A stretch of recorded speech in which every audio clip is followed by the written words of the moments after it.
Olá, senhores participantes do 5º Congresso Florestal de Mato Grosso do Sul, de forma online, de forma inusitada e diferente dessa vez. Estamos aqui para mais um bloco de palestras que a gente vai falar especificamente do tema Florestas Energéticas e Biomassa.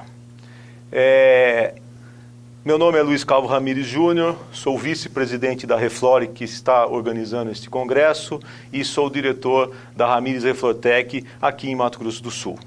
Hoje, para tratar dos temas que a gente propôs nesse bloco, teremos então a participação de Luiz Otávio Koblitz e Tiago Teixeira, falando então para a gente um pouco a mais sobre esse assunto. Queria então passar já de antemão a palavra para o nosso primeiro palestrante, Luiz Otávio, que vai nos falar sobre esse tema e também se apresentar aqui para a gente. Por favor, Luiz, está com você a palavra. Muito bem.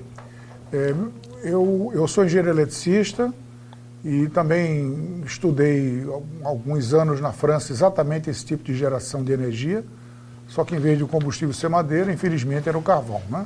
Mas foi isso que me deu base, conhecimento para trabalhar e iniciar a empresa aqui no Brasil exatamente com esse tipo de geração, sobretudo na biomassa. Lá se vão 42 anos, iniciou em 75. No início era mais com usinas de açúcar, bagaço de cana, né? Casca de arroz, gás pobre de alto forno que vem do carvão vegetal, por sinal, nunca com o carvão mineral. E alguns outros tipos de biomassa que existem. E na madeira sempre, no passado, era resíduo, serrarias que tinham as costaneiras picadas e entregavam. Então essa experiência que nós vivemos, dessa empresa que instalou muitas usinas aqui no Brasil e um pouco no exterior de biomassa, que nós vamos tentar mostrar agora como nós poderíamos no Brasil inserir esta fonte, né, que são as florestas energéticas, na nossa matriz. Na verdade, no mundo, existem 3 tipos de projetos de geração de energia. Um grupo que é o grupo de estruturantes, que são as hidrelétricas, as térmicas a carvão, quer dizer, hidrelétrica sim, térmica a carvão, por favor não, eu me esqueci do por favor ali, porque tem emissões fortíssimas de CO2 que produzem o efeito estufa. É o pior dos piores dos fósseis, né? Térmica a gás natural em ciclo combinado, ou seja, a combinação de máquina a gás, turbina a gás, que é uma turbina do tipo do avião, com turbina a vapor, sim, mas vamos deixar o gás natural, esse gás importado que está se fazendo, líquido, em criogenia, ele é relativamente caro e o seu preço é numa cesta de moeda e, além do mais, varia com o índice num porto nos Estados Unidos, índice esse que vai aumentar muito na medida e que depois do aumento do canal do Panamá, nós vamos ter esse gás fluindo para a Ásia, notadamente Japão, que parou todas as suas usinas nucleares, né? A China, a Coreia do Sul, e esse preço vai lá para cima. Termonucleares não, para ter uma ideia, o Japão já parou suas termonucleares, a Alemanha parou, a última é do 22, e a França, que tinha a maior percentagem de energia nuclear, ela que era de 75%, está reduzindo para 50% e parando 17 usinas nucleares. Nós estamos colocando as florestas energéticas como uma das fontes que podem ser estruturantes. São fontes determinantes, são fontes que, somadas, dão um bom percentual daquilo que nós usamos.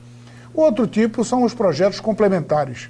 Aí tem as térmicas a biomassa novamente. O Brasil já gera bastante energia através das usinas de açúcar, pode gerar mais, que são biomassas, como eu disse no início, oriundas de um processo, né? Ou de madeira, ou de bagaço, ou de casca de arroz, ou gás que flui, que é o monóxido de carbono de uma siderúrgica, e sim, vamos fazer todas que for possível, né? A SPCH, que nada mais são do que hidrelétricas até 30 megawatts, e hoje também se adicionou a isso as até 50 megawatts. Elas não têm concessão, têm autorização e são mais fáceis de licenciar com baixíssimos impactos ambientais. Eólicas, sim. Agora, as eólicas, que o Brasil já instalou muito, já estamos com cerca de 12 mil megawatts instalados e comprados mais 5 mil, chegando a 17. Como todo mundo sabe, ela trabalha com vento. E também todo mundo sabe que o vento anda e para, não é assim? Ora, o consumo de energia não. Então isso tem causado muito problema ao sistema e custos. Quer dizer, a gente tem que sim continuar as eólicas, mas as eólicas com baterias, armazenando no momento de maior vento, para nos vales onde não tem geração nenhuma ou muito pouca geração, as baterias possam homogeneizar essa geração. As solares sim, a GD, que é aquela que vai para as cidades, bota no teto dos prédios e tudo mais, essa nem se fala, e os parques solares passam a ter problemas semelhantes às eólicas, porque é uma determinada hora do dia, né, que não é na ponta, que ele gera mais, e na ponta ele não gera, porque é noite, né, ele não vai poder gerar. Mas também com baterias, a GD sem bateria dentro das cidades e os grandes parques com baterias. Isso tem que ser equacionado, essas duas, são fontes importantes que precisam também trabalhar, talvez não na proporção que está indo. Cogeração a gás natural, gás nacional, que é muito mais importante do que fazer a geração. Quando uma indústria precisa de vapor, ela pode fazer a cogeração, ou seja, ela pode gerar energia elétrica numa máquina e todo o calor que sai dessa máquina é aproveitado numa caldeira de recuperação que faz o vapor para a fábrica poder funcionar. É muito mais eficiente do que qualquer geração de grande porte em gás natural. Mas, por favor, o gás brasileiro, né? O lixo urbano, essa dá para gerar alguma coisa na ordem de 3% da necessidade nacional, mas o lixo urbano não é só pelo setor elétrico, é sobretudo para resolver o grande problema ambiental, as feridas que se criam no entorno das grandes cidades, através de lixões, e quando está muito bom, chama aterro sanitário, é muito ruim. Se cria uma ferida que anos e anos ela vai estar ali, e aquele terreno, inclusive, vai ceder e sempre gerando gás metano. Você pode aproveitar inicialmente para gerar e depois é um problema. Os principais países do mundo, os mais avançados, como, por exemplo, na Europa, a França, a Alemanha, queima grande parte do lixo. É isso que nós temos que fazer. Por favor, vamos resolver esse grande problema ambiental urbano. O outro tipo que existe são o tipo emergencial. Isso não é difícil, que tem elevador, você põe um diesel. Aquele diesel é emergencial. Ninguém vai imaginar que o edifício vai trabalhar com diesel, porque o custo é elevadíssimo, além de barulho e poluição. E o Brasil, às vezes, precisa de uma coisa ou outra. Num passado recente, se instalou muitas máquinas a diesel, trabalhando com óleo diesel ou com óleo pesado, ambos no ciclo diesel. Isso é caro, tem que ter cuidado para só trabalhar emergencialmente e nunca quando houver uma outra necessidade mais longa, que não é o forte dessa coisa. Aliás, o bolso é que sofre. Temos também as térmicas a gás, com motores ou com turbinas de ciclo aberto, que tem partida muito rápida, que essa tanto pode trabalhar na emergência, numa contingência de uma linha de transmissão, como também elas podem trabalhar fazendo ponta. Esse gráfico mostra as emissões. Quem vai fazer um planejamento devia estar de olho um pouco nesse gráfico, um pouco muito, nesse gráfico. A gente vê, por exemplo, o lignito e carvão, eles estão lá em cima produzindo cerca de 350 gramas de CO2 por cada quilowatt-hora produzido. E aquelas mais embaixo, a nuclear, que não produz, mas o nuclear tem todos os outros problemas da segurança do funcionamento dela e depois do armazenamento dos resíduos. As eólicas, a biomassa, a hidroeletricidade, que vai um pouquinho para a direita, mas aquilo são as grandes usinas de reservatório. As pequenas usinas estão totalmente à esquerda. E a Solar PV, que vocês olham lá, que tem também emissões, e que se pergunta, vem de onde essa emissão? Funcionando, ela não emite nada. É que hoje, modernamente, a gente calcula todas as emissões que aconteceu para construir os equipamentos. Aquilo é a pegada, e aquela pegada é dividida pelos anos de funcionamento. Então a gente tem que ter o gás natural, porque o gás natural é limpo. É limpo, como limpo? Ele é limpo porque não tem poluição local, mas está lá, ele colocando quase 200 gramas de CO2 por quilowatt-hora. Vamos fugir dos combustíveis fósseis, sobretudo nós que temos todas as 4 fontes limpas, que são hidrelétrica, biomassa, solar e eólica. Nós não precisamos estar injetando carbono na atmosfera. Esse gráfico daí, parece assim complicado, mas não é o gráfico que mostra as perdas. Todos os países têm os seus geradores e somando a energia que saiu dos medidores dos geradores e subtraindo da energia que entrou nos medidores dos consumidores, a diferença é perda. É natural, tem linha de transmissão, transformadores, e eles aquecem e uma parte disso. Só que nós somos praticamente o campeão mundial de perda. Isso é pior do que o 711 da Alemanha, pode acreditar. E isso custa 70 bilhões de reais, é o custo disso, né? E por que nós temos essas perdas altas? Alguns dizem assim, nós somos um país grande, se a gente fosse a Suíça, podia até ter um pouco de dinheiro, mas ele não é desse tamanho. Não. Está lá, mas a esquerda, Estados Unidos e China, que em vez de ter os quase 16% que nós temos de perda, eles têm 7 a 8% de perda. Oi, mas eles são maiores do que o Brasil. É porque nós não estamos fazendo a coisa certa. O nome disso é planejamento, sobretudo, nesses últimos anos, a gente, com aquelas usinas que foram para as Duas do Madeira e Belo Monte, um pouco mais em cima, nós distorcemos bastante tudo isso.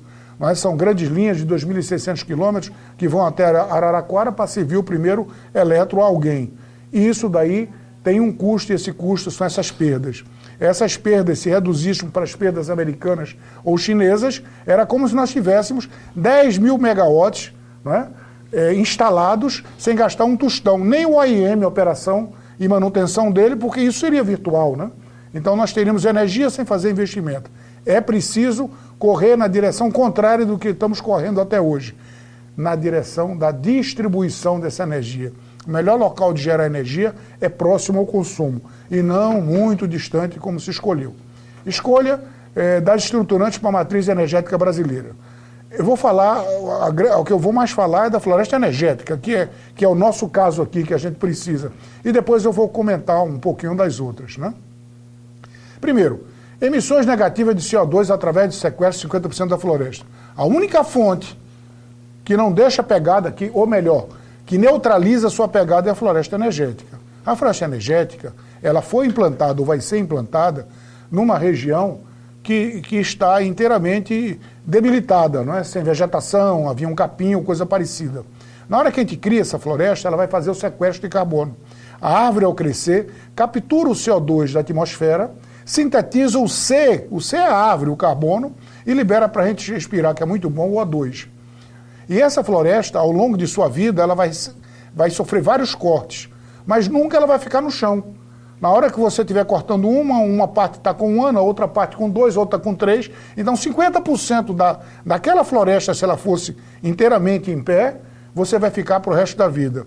Então essa fonte, ela tem emissões negativas, porque ela vai cobrir com isso a sua pegada da fabricação do cimento para a construção dela, do aço e tudo mais, ela vai cobrir e ainda deixar folga para isso. Pelo porte das máquinas, com 80 megawatts, o condensador pode ser ar. Ou seja, regiões que têm restrições de água, não tem problema, porque o grande consumo de água que é no condensador, que vai na torre e volta e fica girando, a gente pode fazer ele a ar. É claro que uma máquina de 1.000 não poderia ser feito a ar. Adequado custo de implantação, R$6.000 por quilowatts ou 6 milhões por cada megawatts, no caso, 50 megawatts. Preço de energia gerada na base de R$350 por megawatt-hora. Mas energia firme, energia despachável. Se um dia a gente vai verter hidrelétrica, é possível para ela e se pagar o produtor alguma coisa pela energia não gerada, desde que essa alguma coisa seja mais barata do que a água vertida, né? É despachável e ela vai ficar junto aos grandes centros, né? E não com 2.000 quilômetros de distância. Todos os equipamentos são fabricados no Brasil. Trabalhamos nós outros, né? O Brasil possui 10 milhões de hectares de floresta, estando 2 milhões sem uso. É mais ou menos a situação disso, o Mato Grosso não está diferente, né? Quer dizer, isso é bom para a startup. Não é que a gente vai também plantar no futuro, mas para a startup, o pessoal do planejamento diz, a madeira está em pé, né? Nós precisamos montar. Se monta uma fábrica dessa, a gente projeta tudo entre 2 e 3 anos. E vamos ser felizes. Localizar as usinas em função da necessidade elétrica do SIN, 5N, quer dizer, Sistema Interligado Nacional. Fonte estruturante, assim como é a hidrelétrica, mas além disso ela é distribuída. Ela vai estar perto da carga. Se alguém quiser botar uma floresta no local onde não tem mais como sair de energia dali, como a gente diz, o fio está de bochecha, não vai se aceitar que ele bote ali. Elas serão posicionadas no local onde será benéfico a injeção dessa energia, né? Então, por ser distribuída, traz um bônus. A gente vai evitar ou postergar construção de linha de transmissão e subestações. Isso é muito dinheiro. A distribuidora ela vai ser o fiel depositário desse dinheiro e colocar no bolso. Porque em vez de fazer uma linha para uma cidade que já está pequena ou subestação, entra-se com uma geração lá e diz, opa, agora eu não faço mais nada. Aquela linha que estava folgada, que estava apertada, agora ela está folgada. Geramos, isso é só para ter uma ideia, o Brasil gera hoje 65 mil megawatts médios. O que é que significa isso? É como se fosse 65 mil megawatts colocados como média. Tem hora que está com 40, tem hora que está com 80, né? Se tudo fizesse de madeira, eu não estou propondo isso, mas só para exemplificar, nós teríamos 2,2% do território nacional apenas, né? Então não é para assustar ninguém, e nem vai se fazer tanto. Sugestões, contratar na base em 10 anos 20 mil megawatts, mais ou menos isso, médios, e que equivaleria a 6 milhões de hectares, ou seja, 0,7% do território nacional. A agricultura tem 8% e pecuária tem 19%, isso não é absolutamente nada. Ali é mais ou menos o ciclo como funciona, né? Onde nós temos a madeira que chega, é picada, vai num silo, vai na caldeira, faz vapor, o vapor entra na turbina, a turbina gira o gerador, o vapor sai muito pobre, vira água, volta para a caldeira e o gerador entrega um transformador e linha de transmissão e vai para os consumidores, né? As propostas. São várias propostas. Aí, de maneira geral, para a matriz energética brasileira. Da maneira como ela está, e vamos olhar o para frente, né? Como diria o nosso querido Odorico Paraguaçu, o para frentemente. Vamos olhar o para frentemente. Construir as hidrelétricas viáveis, grandes e pequenas. As hidrelétricas são ótimas, mas fazer hidrelétrica muito distante não está naquela palavra viável, né? Vamos fazer as viáveis. Há uma quantidade grande de hidrelétrica pequena no Brasil a fazer. Sair dessa mania de querer tudo grande, né? Vamos fazer as coisas boas, o small is beautiful. Viabilizar alguns poucos reservatórios. Reservatório que possa ser deplecionado, armazenar água na época das chuvas e poder utilizar na época da seca. Eu botei em vermelho ali, né? Implementar 20 mil megawatts ou 20 gigawatts de florestas energéticas, o que equivaleria a 30 mil megawatts instalados em 10 anos. Fazer essa programação. Brigar por isso. Comprar toda a energia da cana. A cana-de-açúcar, ela pode gerar 12 mil megawatts médios. Ela só está gerando 3. E essa cana-de-açúcar tem uma grande vantagem. Não se moe na época de chuva, porque a sacarose tem que apurar na época da seca. E na época da seca nós estamos deplecionando os reservatórios. Obviamente, se estamos deplecionando os reservatórios, pense numa energia boa funcionar só nessa hora. Expansão da energia solar como geração distribuída. E se vamos fazer grandes parques, 150 mega, 200 mega, sim, com baterias, para alongar o fornecimento dessa energia. E não fazer, eu gero durante o dia, na noite, na hora que eu mais preciso, eu não gero, e assim por diante. Vamos regulamentar melhor isso. Expansão da energia eólica, também com baterias, para evitar os problemas que ela está causando no Sistema Interligado Nacional. Cogeração diminuirá as emissões de CO2 do gás natural brasileiro e também a geração distribuída. Parte do lixo urbano pode viabilizar 2 gigawatts, né? Nós estamos 65 no Brasil ao todo, e melhora o meio ambiente. Isso é sobretudo para melhorar o meio ambiente do entorno das cidades. Pelo menos 5 gigawatts de alto CVU deveriam sair do planejamento, e parece que estão. Coisas contratadas relativamente recentemente, há 10 anos, que chegou à conclusão que é melhor não tê-las. Quem compra um motor diesel e espera que funcione com ar, deve ter, sei lá, dormido ou ido num filme de história da carunchinha, porque funciona com diesel. E diesel é caro, e nós vimos isso, esses preços de energia, no momento que precisamos colocar. Não se pode ter reserva com diesel. Diesel é emergencial, não complementar, tá claro? Reposição média dos reservatórios é de 30% ao ano. As chuvas normais, nos anos normais, repõem nossos reservatórios em 30%. Além de gerar a energia da época de chuva, ainda aumenta 30%. Ora, se isso é verdade, os reservatórios devem ter no final do período 60%.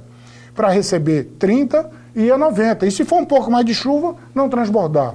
E no período úmido, no final do período úmido das chuvas, ele está com 90. Pronto para, se houver qualquer dificuldade de chuvas no período seco, ele ter armazenamento. Aí a grande frase, de que adianta ter reservatório que nunca enche? Porque nós não temos as fontes complementares necessárias, como floresta energética, que é estruturante e tudo mais, e aí acaba se buscando o reservatório. É como ter uma caixa d'água de 1.000 litros em casa e dizer, eu tenho 1.000 litros. Quantas vezes encheu? Nunca. Então você nunca teve 1.000 litros, né? Você tem só a caixa. Litro você não tem. E, novamente, em vermelho, isso é muito claro para mim e eu espero que passe por aí. A matriz energética deve ser definida pela sociedade brasileira. A Alemanha resolveu desligar todas as nucleares, a última desliga em 22, depois de Fukushima. Os alemães se sentiram mal em morar junto de uma termonuclear. O Japão, depois de Fukushima, fechou todos. A França, que é o país de maior proporção nuclear, 75, 80, já colocou uma meta para baixar para 50, fechando 17. Então, isso é da sociedade. E o Brasil tem um conselho, chamado Conselho Nacional de Política Energética. Uma vez definida, será operacionalizada sua implantação com as forças do mercado. Nada de colocar o carro na frente dos bois. O mercado diz o que é. O mercado diz o que é, por mim como cidadão, não. Nós, a sociedade diz como quer e entrega ao mercado, que é extremamente competente, para que possamos ter o menor preço dentro da competição. Não vamos inverter esses valores. E, finalmente, muito obrigado. Fico à disposição para respostas aí de dúvidas que não devem ser poucas. Agradecer então Luiz Otávio Kolbitz aí pela sua excelente palestra para a gente, mostrando uma visão do empreendedor ou do lado empreendedor do negócio da biomassa florestal, ele que é um dos pioneiros nessa área da biomassa energética, da biomassa ou das florestas energéticas e da biomassa, né? E dando sequência ao nosso trabalho aqui de hoje, nós vamos passar a palavra então rapidamente para o Tiago Teixeira, que vai nos trazer então agora a visão do ponto de vista de pesquisa e de, propriamente dito, do setor público do governo para o nosso assunto que são as florestas energéticas. Por favor, Tiago, pode fazer aí a sua apresentação e nos trazer o que você tem de informação. Perfeito. Olá, pessoal. Meu nome é Tiago Teixeira, eu também sou engenheiro eletricista, assim como o Luiz. Me formei na Federal da Bahia, sou nordestino também aqui junto com ele. Me formei na Universidade Federal da Bahia. Depois trabalhei 2 anos na parte de papel e celulose, na parte principalmente de utilidades da International Paper, no interior de São Paulo. E há cerca de 9 anos estou na EPE, né? Então, a apresentação, ela vai ser... Eu vou inicialmente falar um pouquinho da EPE,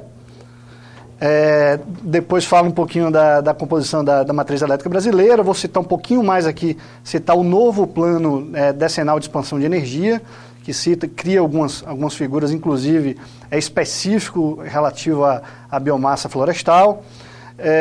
Cito aqui algumas oportunidades para a biomassa na geração de energia elétrica e comento um pouquinho sobre os leilões, o processo de habilitação técnica, desafios e considerações finais. Bem, a EPE é uma empresa relativamente nova, ela foi criada em 2004 e é 100% pública, ela é vinculada, né, a um braço técnico do Ministério de Minas e Energia e, basicamente, os estudos da EPE, né, Empresa de Pesquisa Energética, dão suporte técnico ao governo na formulação de políticas para todo o setor de energia, né? E o que a gente fala quando a gente fala de setores de energia?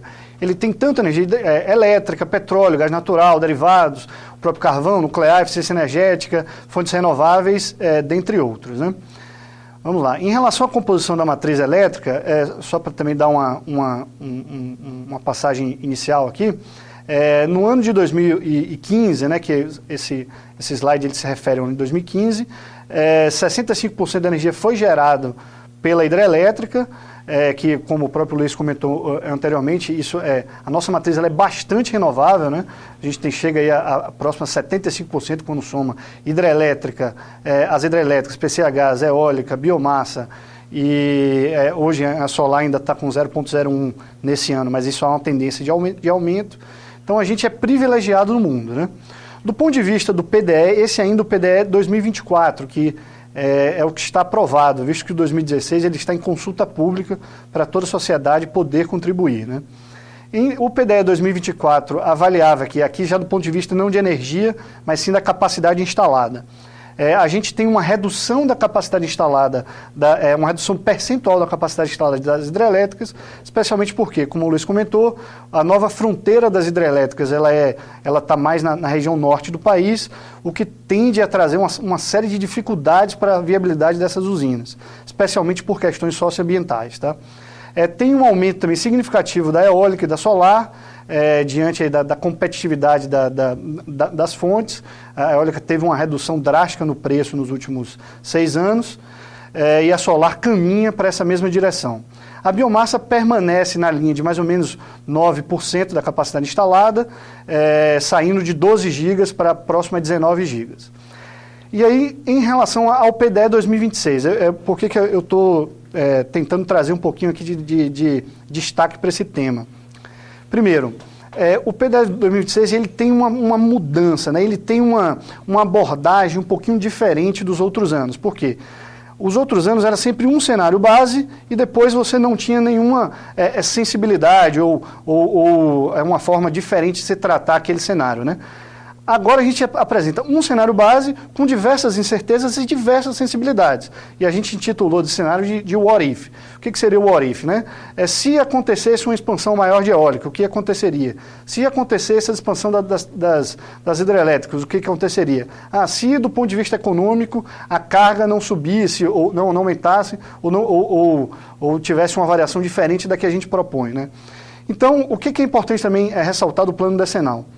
Ele tem caráter indicativo, então é um pouco assim, o que a EPE, junto com o Ministério de Minas e Energia, está vendo, tendo como referência os critérios econômicos, estratégicos e sociais, e passa para a sociedade opinar também em cima dessas nossas visões, né? Ele tem uma outra novidade que eu esqueci de falar, que é um modelo de decisão de investimento, que é para quê? Para você tentar o máximo possível dar transparência a essas nossas decisões, né? O que esse sistema faz? O que esse modelo faz, né? Ele faz uma expansão ótima, né, de todo o sistema, do ponto de vista, especialmente do ponto de vista elétrico, visando a minimização de custos, principalmente de investimentos e operação. Então ele tende a ser o mais barato possível dentro daquelas premissas que são estabelecidas, tá? Então, dentro dessas premissas tem custo de capital, custo de investimento, né, os CAPEX, OIM, cargos, tributos, os custos dos CVUs, enfim. Mais tarde eu falo um pouquinho do CVU. E do ponto de vista inicial, que isso ainda não tinha ocorrido, a geração de energia elétrica a partir de biomassa florestal sempre estava dentro da biomassa. Esse ano tem uma separação. E aí a gente já coloca como uma expansão, claro que tímida ainda, a gente coloca da ordem de 100 megas por ano de contratação. Mas é claro, isso não é determinativo. Só vou ressaltar o que eu falei anteriormente, isso é indicativo. É claro que se a fonte se mostrar competitiva, se mostrar que existe uma participação grande dos projetos, isso a gente pode contratar mais, não tem problema nenhum, tá? O que efetivamente vai ser contratado vai ser o que vem dos leilões e do Mercado Livre, tá? O plano está disponível até a data de 18 de agosto, enfim, para todos poderem contribuir.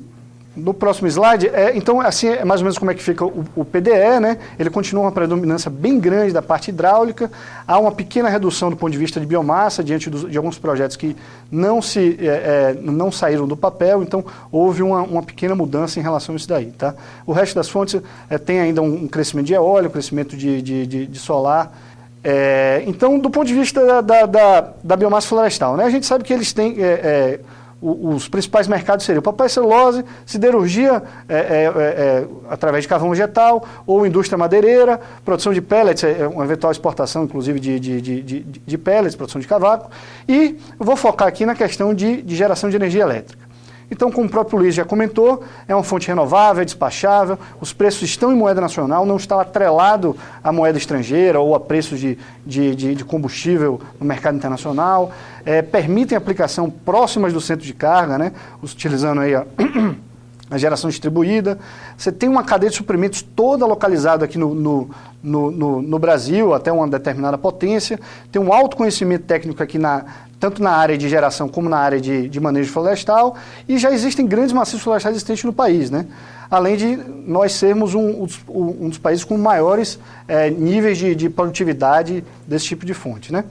Então, e do ponto de vista de geração, aonde que ela pode comercializar? Ou em leilão de energia, ou no mercado livre, ou na geração distribuída. Tá? É a forma como a gente enxerga dentro da EPE.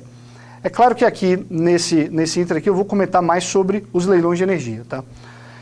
Do ponto de vista dos leilões, já foram realizados, esse é um gráfico que mostra o que aconteceu aí desde o novo modelo que foi implantado em 2005, foram 36 leilões, acarretando a gente mais do que dobrou o parque que tinha na época em 2005, né?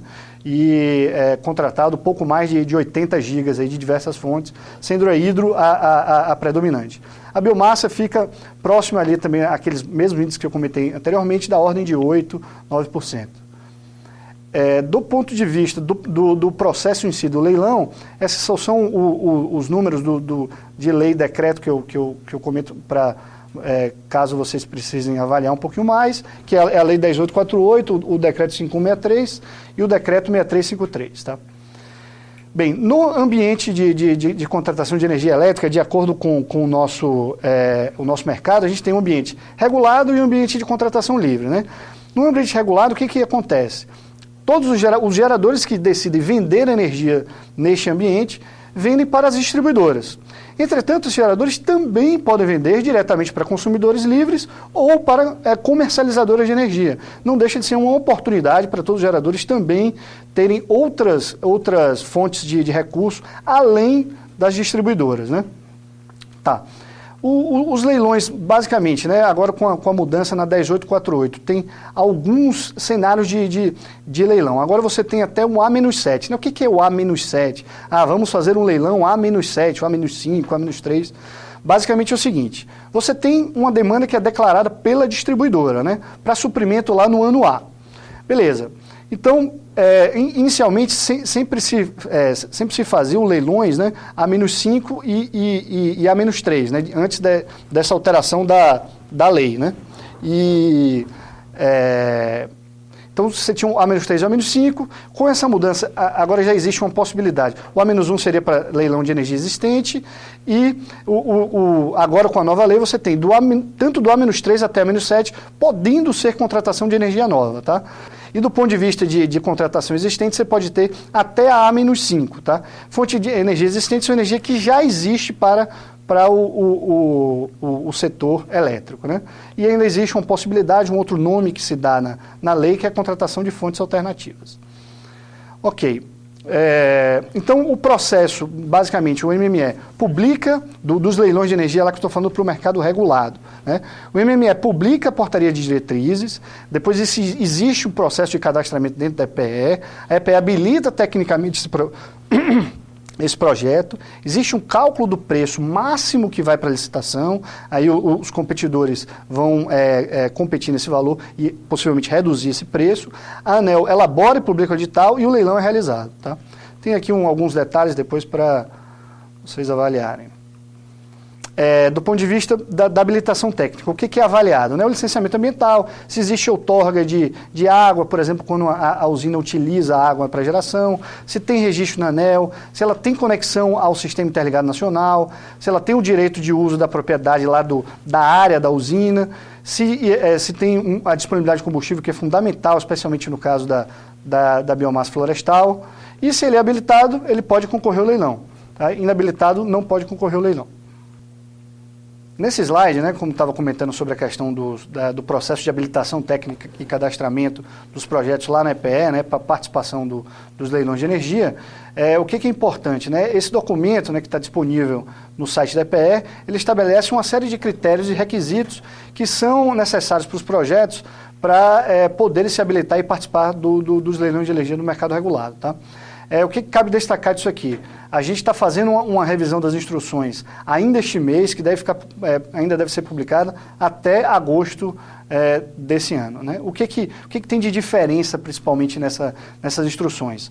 A gente tem uma série de projetos de biomassa que acabaram não saindo do papel ao longo do tempo.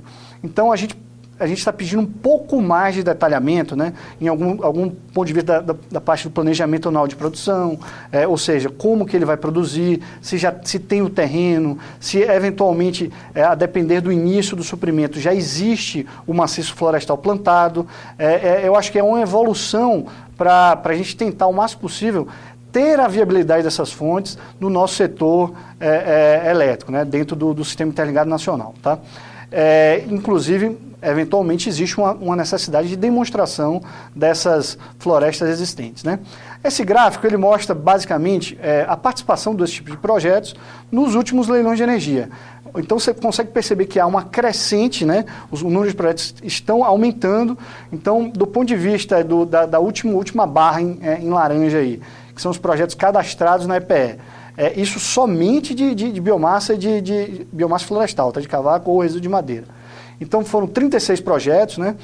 Do ponto de vista específico do Mato Grosso do Sul, ele é o estado com o segundo maior número de projetos, chega da ordem de 10 projetos isso daí, e o que mostra que existe uma tendência, né, do estado poder contribuir com a matriz elétrica nacional. A capacidade instalada média desses projetos, até corroborando um pouco com o Luiz falou anteriormente, é da ordem de 50 megas, né? Seria aí talvez, na nossa avaliação, o tamanho ideal para esse tipo de planta. E a parte, como eu comentei, já teve um alto crescimento nos últimos leilões e uma maior participação dentro dos leilões A-5. Então, do ponto de vista de desafios, o que a gente tem de desafios? Existem diferentes modelos de negócio para esse tipo de geração de energia elétrica. O que você teria, especialmente do ponto de vista do combustível?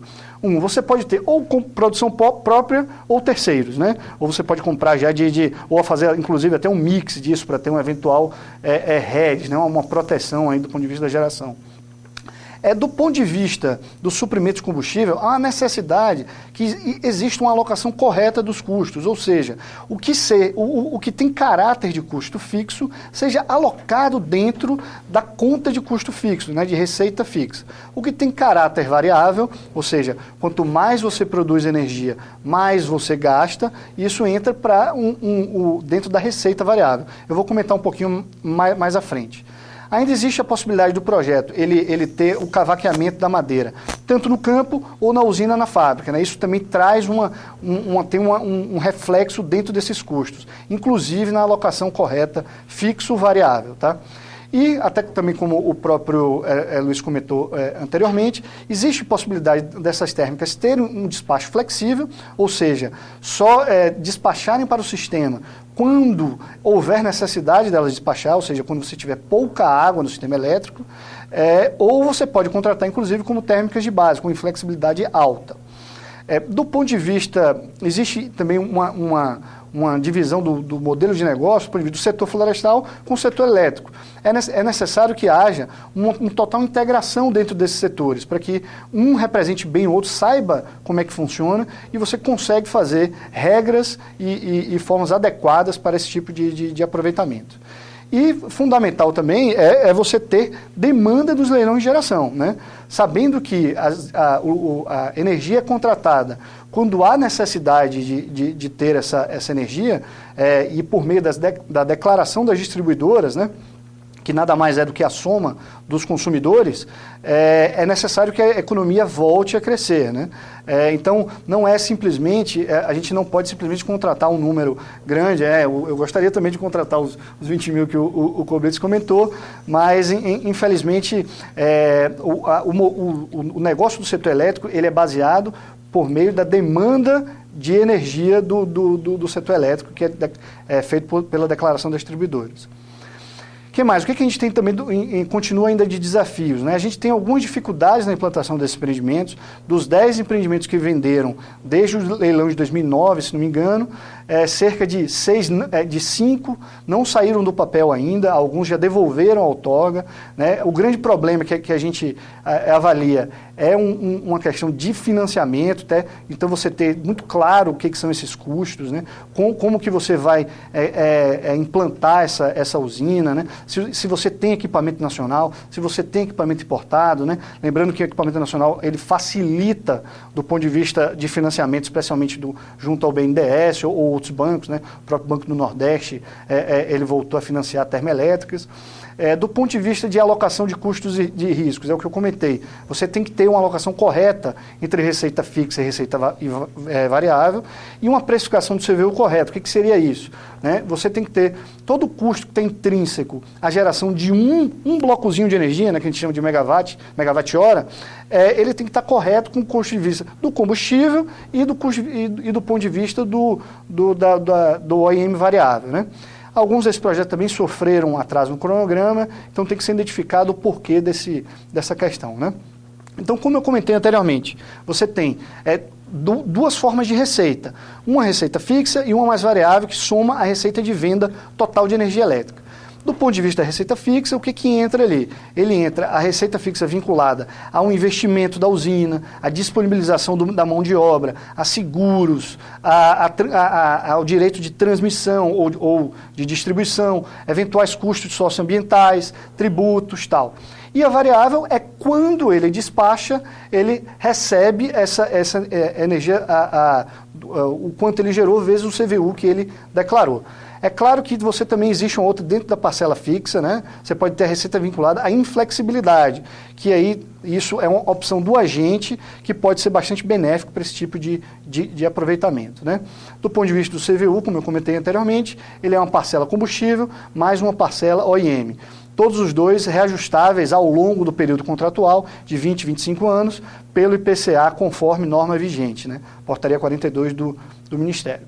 Então, do ponto de vista de considerações finais, nós temos uma matriz elétrica renovável, como a gente comentou anteriormente, existe uma grande dialética entre as fontes não controláveis e as fontes despacháveis, né? Ou seja, como bem ressaltou o Luiz, você tem uma questão com o aumento das fontes não controláveis, né? Eólica, solar, há uma necessidade de você contratar fontes que você tenha um maior controle sobre isso e possa despachar. A biomassa florestal é uma dessas fontes, né?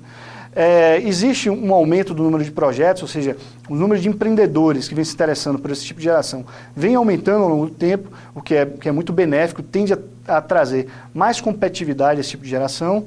Há uma necessidade intrínseca de você precificar corretamente os seus custos e riscos, né? A receita fixa, variável, CVU, a parte do suprimento de combustível, o conhecimento da parte de vista da produção florestal e de logística. E por fim, esse é o último slide, a gente comentou aqui também um pouco sobre a questão da capacidade instalada adequada aos empreendimentos, da ordem de 50 megas, que você tem contratos de longo prazo que facilitam a financiabilidade dos projetos. Há uma necessidade de trabalhar, todos nós do setor, para que haja uma percepção positiva desses projetos perante aos bancos e aos fundos de investimento para aumentar o nível de volume de recursos nesse mercado. Tem que ter cronogramas exatos dos projetos, né, que evite atrasos. Existem ainda as oportunidades do ACL, geração distribuída, existe também uma mudança iminente do setor elétrico que pode aumentar essa atratividade do mercado livre. E do ponto de vista de leilões, a gente comentou um pouco aqui das revisões das instruções e com muita probabilidade ainda teremos leilões com a participação dessa fonte ainda nesse ano. Obrigado e estou à disposição para qualquer dúvida que for necessária. Agradecer imensamente a palestra do Thiago também, que nos trouxe, elucidou bastante a informação aí que ele nos traz do governo ou da EPE em relação às florestas energéticas. E eu queria aproveitar agora aqui vocês que têm uma grande experiência com isso, tanto do ponto de vista da iniciativa privada como da iniciativa de governo, né? Trazer o contexto que nós temos hoje para o Mato Grosso do Sul. O Mato Grosso do Sul é um estado estritamente que vem diversificando a atividade econômica. A floresta já entrou há algum tempo como uma atividade econômica grande. Temos aí hoje levantamentos de 1 milhão de hectares plantados aqui e mais ou menos dentro do contexto mesmo que o Koblitz colocou para a gente, há sempre uma oferta um pouco maior que a demanda e a energia poderia entrar como uma grande demandadora desta madeira. Então, o Estado tem hoje já em torno de 12 projetos licenciados e habilitados a participar nos próximos leilões que virão. Então, a minha pergunta, para que vocês possam discorrer, vai para ambos, tanto do ponto de vista aí, o que você entende a viabilidade de realmente esse negócio de florestas energéticas acontecerem, e para o Thiago a possibilidade realmente desses projetos estarem dentro desse contexto aqui do Estado, a infraestrutura do Estado, se ela está pronta, e qual também seriam as opções de você, ou quais são as sugestões que vocês nos davam para o Estado, Vocês deram bastante coisa sobre mas o Estado do Mato Grosso do Sul que já está, eu diria, preparado para receber esse tipo de negócio. Muito bem. Primeiro, o PDE, esse plano para 2026, eu acho que ele precisa ser um pouco melhorado. Inclusive tem audiência pública, nós vamos até dar contribuições a ela. Na parte de floresta energética é muito pouco, São 100 megawatts por ano. Quer dizer, vão ser 2 projetos por ano de 50, para o Brasil inteiro, não é para o Mato Grosso, não. Então isso está muito pequeno. Ainda sempre uma participação muito grande de eólica que está criando problema, Vários problemas no SIN, no Sistema Interligado Nacional. Então isso deveria subir. Quando eu coloco em 20 anos aí 20 mil megawatts, 1.000 por ano, não quer dizer que nos primeiros anos já sejam 1.000. Depois vão ser 1.500. Mas eu acho que para esses primeiros anos a gente deveria ter já um leilão, se houver esse ano, ou no início do ano que vem, nós deveríamos ter pelo menos 500. O mercado existe, porque sendo o A-6, ele vai ser a energia para 6 anos depois, Então, se for um A-6, por exemplo, no início do ano que vem, é energia para 2023. A gente não espera que o Brasil esteja patinando, aliás, já até melhorou, Vamos reconhecer, patinando em 2023. Essa reação será muito forte e vai haver necessidade, sim, de energia, Aí eu achava que era isso, que a gente viria, eu acho que até o dia 14 ou 17 do mês que vem, dessa audiência pública, para as contribuições do plano, nós vamos fazer, eu acho que outros vão fazer, vocês deviam fazer aquilo que você fez, aumentando essa parcela, porque é uma parcela ínfima de espaço na nova energia que a floresta energética está. Esse seria assim, o primeiro. Outra coisa, a floresta energética ela não é uma opção qualquer. Ela é uma opção que resgata tudo aquilo que nós perdemos através das perdas. As perdas estão lá para serem resgatadas. E aí nós vamos ganhar energia de graça na medida que a gente localizar bem essas florestas, ou fizer com florestas existentes bem localizadas, Eu acho de suma importância que já nesse PDE já se consiga modificar isso, talvez um número de 500 mega, atualmente são 100, 5 vezes maior. Mas deveria depois, nos outros anos, ir para 1.500 mega, para compensar e realmente fazer, nesses 20 anos, os 20 mil mega, 1.000 por ano, que lá na frente, com 20 anos, ele vai representar menos, Porque a nossa base cresceu. Aproveitando então também, Thiago, para te passar a palavra e falar sobre o plano, a Reflore fez a sua contribuição, porque os dados estão lá para ser contribuídos numa consulta pública, E, inclusive a nossa contribuição foi exatamente isso, mostrando muito do que os benefícios que a floresta, que as energéticas podem passar, e dizendo, obviamente, que não só a capacidade de geração hoje do Estado é maior, como ela pode acontecer antes, inclusive. Já que nós já estamos com as florestas implementadas. E o mais demorado seria as florestas, serem implantadas as florestas, que são ciclos normalmente de 7 anos. Mas como nós já temos uma disponibilidade da energia, quer dizer, nós já temos reservatórios de madeira prontos, para que ela pudesse estar gerando energia, e todo mundo vê que hoje a energia está cara, porque nós estamos gerando, no bolso de todo mundo a energia estamos em tarifa vermelha, ou seja, sendo que nós estamos numa crise, com certeza nós vamos precisar. Então, do ponto de vista aí do governo, para o Mato Grosso do Sul, o que você daria, nos orientaria, o que você sugeriria e quais são as considerações para o nosso contexto aí que estamos debatendo? Perfeito. Do ponto de vista da consulta pública, eu acho que é importantíssima a participação de toda a sociedade, o máximo de contribuição, isso agrega valor ao plano, traz a sociedade para o centro da decisão, então eu acho que é muito importante isso, que dentro do possível todos contribuam, agradeço aí a tanto a Reflore como o Koblitz, que acho que é importante ter esse tipo de informação. Do ponto de vista aí da realização dos leilões e da viabilidade, né, desse tipo de projetos o mais rápido possível, a gente tem essa questão, como eu comentei, né, do ponto de vista legal, existe a necessidade da declaração de demanda das distribuidoras. Então, eu também concordo com o Luiz no momento que ele fala que deve ter leilão deve ter demanda para 2023. A gente também acredita nisso na EPE. Entretanto, a gente não pode simplesmente tomar essa decisão do ponto de vista do governo em nome das distribuidoras, né? Isso a gente tem que seguir a base legal e as distribuidoras declaram, e aí, tendo essa necessidade, nós vamos contratar as fontes que sejam mais competitivas no leilão, né? É claro que provavelmente a fonte biomassa ela deve competir, dentro da fonte biomassa se compete tanto biomassa florestal, como a biomassa proveniente do setor sucrocoleiro. Então, existe ali o preço tem que ser revelado de uma forma mais econômica possível para o consumidor. Visto que nós todos aqui também somos consumidores e queremos tentar ao máximo possível pagar menos energia, né? Mas a EPE, assim, do ponto de vista de planejamento, ela está atenta sim aos números, tá? De certa forma eu concordo que é um passo inicial. Eu acho que o grande benefício é ter se revelado essa fonte de uma maneira explícita. Eu acho que traz a discussão isso para a sociedade. Eu acho que tem muitos benefícios e do ponto de vista assim da sociedade brasileira como um todo, é uma excelente fonte. A gente não pode deixar de utilizar esse potencial, né? Assim também como as hidrelétricas, assim como a energia solar, eólica.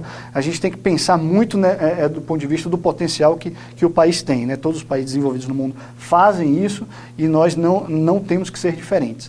E do ponto de vista específico do Mato Grosso do Sul, como eu comentei anteriormente, o fato de ter sido no último leilão o segundo estado com o maior número de projetos, traz como consequência que mostra que o estado, de certa forma, está preparado para contribuir e os empreendedores estando competitivos no leilão, os projetos sagrar-se-ão vencedores da competição e poderão gerar energia renovável, limpa para o país.